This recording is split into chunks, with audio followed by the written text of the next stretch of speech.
Hola.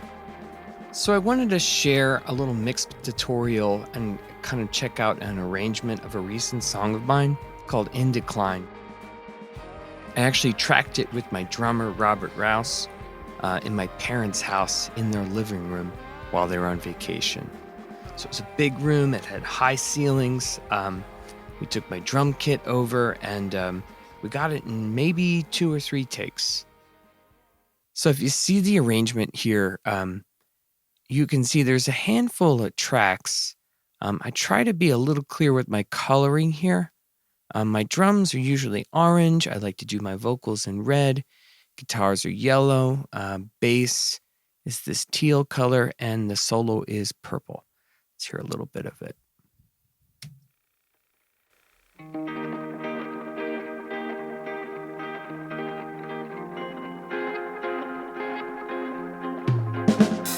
Sometimes I catch myself calling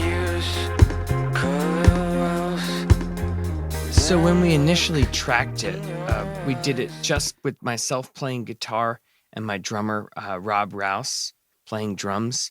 The top here, we can see this is actually what we initially tracked was just guitar. It was a DI right into my interface, and just a handful of drum tracks.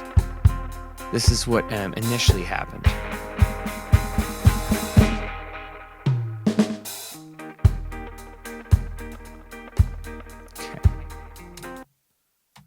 So I want to explore a little bit of the drum processing. I didn't use any expensive mics on this. The most expensive microphone was probably on the kick drum.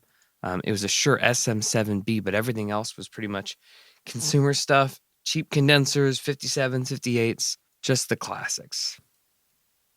So here's the drum set.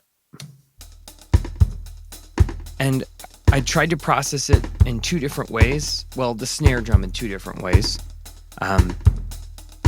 During the verses, Bobby plays the snare with a click. And then through the choruses, he plays the snare, just hitting the snare with the stick. So you can see here through the 3 different verses, I processed the click snare, and you can kind of hear if I go into my mixer window, you can see a little bit of the delay settings.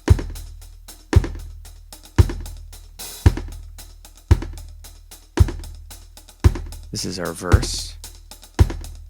And I'm going to get right to the chorus. Here's our chorus.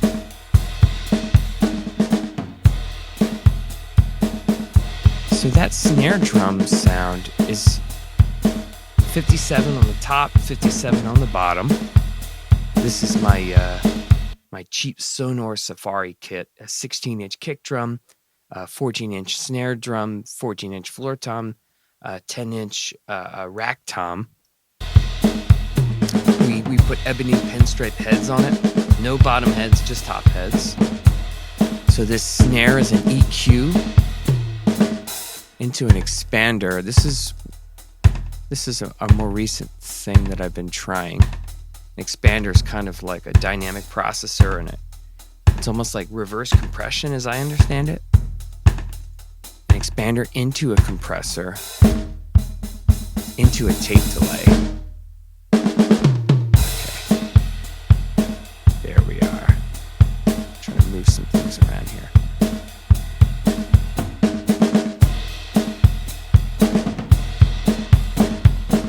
That's what's kind of going on in that snare.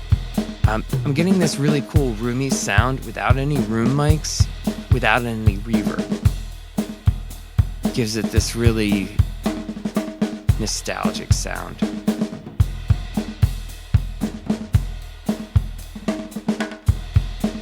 Let's go to the full arrangement.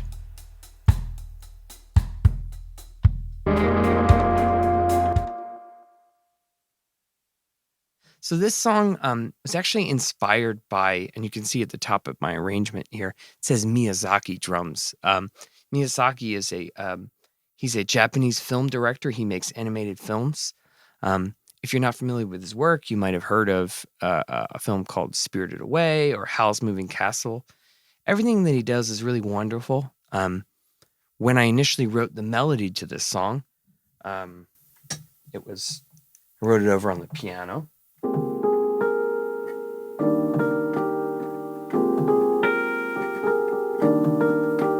I thought it was kind of wistful and beautiful and melancholy, sort of pastoral.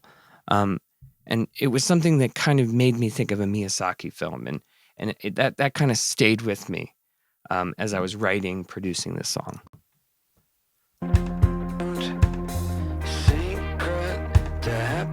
The vocal track, you're going to see there's a ton of plugins here. I know that this can be like a little taboo on some forums. Some people say you shouldn't need this many plugins.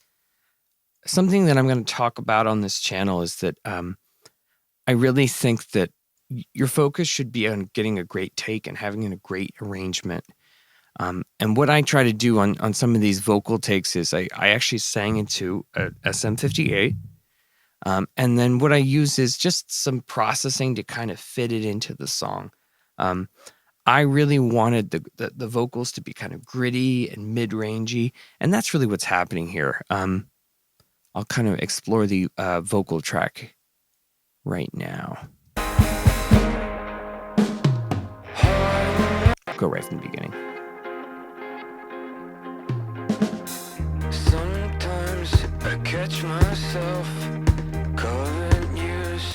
So I'm using noise reduction, barely touching it. Deep-breather.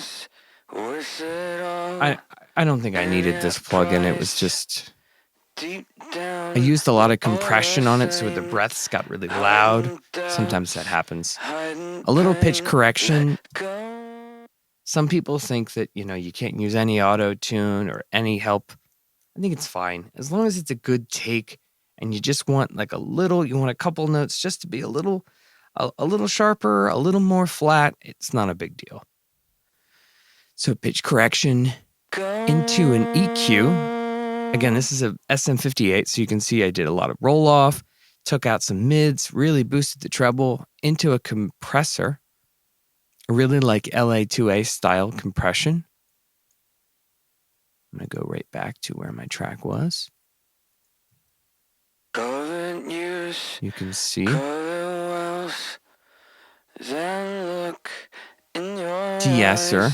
I usually like it around 4.8K into a distortion pedal. This is not being processed. This is not in the chain. Just some playing with the gain and then just some EQ at the end. So it looks like a lot, but it's just really doing just a handful of things. And that's really my vocal sound in the verse. This is a guitar DI guitar into amp simulator. Oh no. Into some bus compression, very light, barely touching it. And I tracked it again. That's the left side, the initial recording. And then I used my Fender Twin amp. My Fender Blues Junior on the right-hand side, so they're subtly different.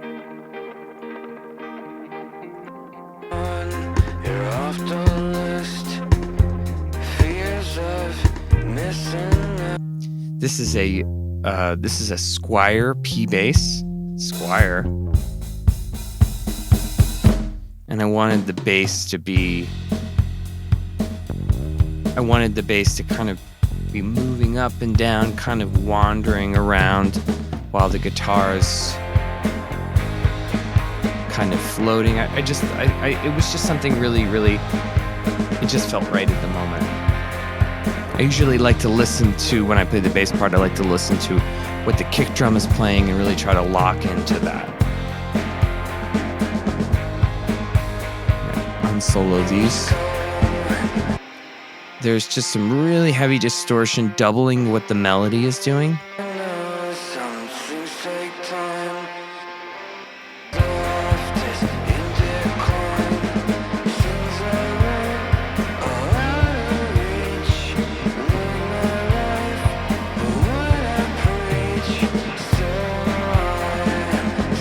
initially this song did not have this sort of ska reggae groove where Bobby is stressing beats 2 and 4. But when I was playing this guitar pattern, we really couldn't figure out something special, and then Bobby just kind of pulled this out of his bag of tricks, and it was just wonderful.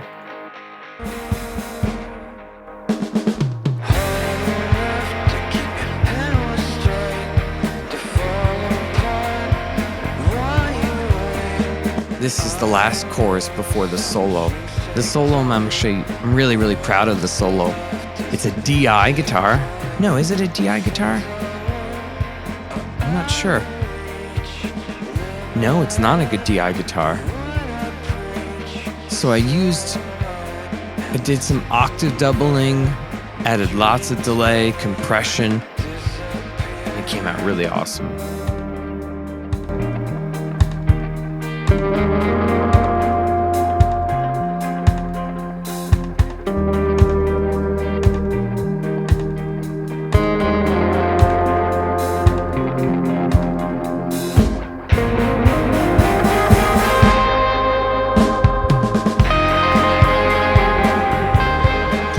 So this solo almost works once the melody is going to come back in. It almost works like counterpoint with the chorus melody. I was really excited about it. It took me a while to figure it out.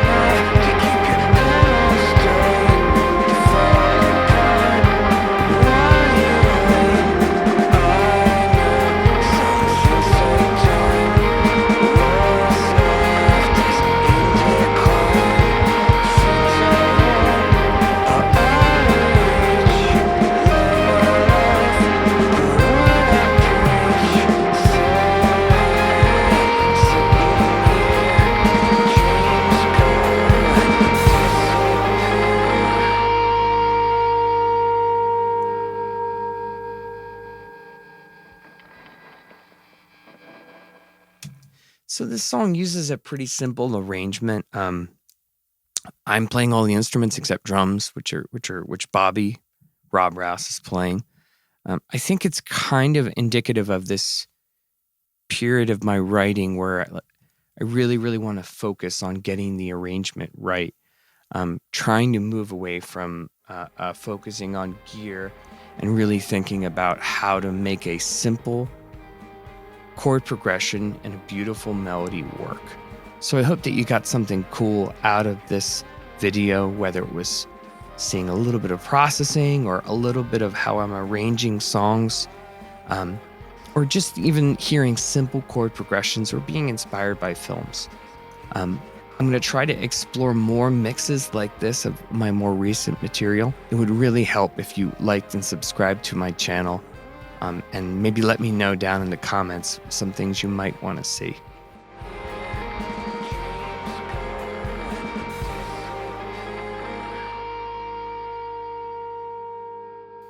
Bye now.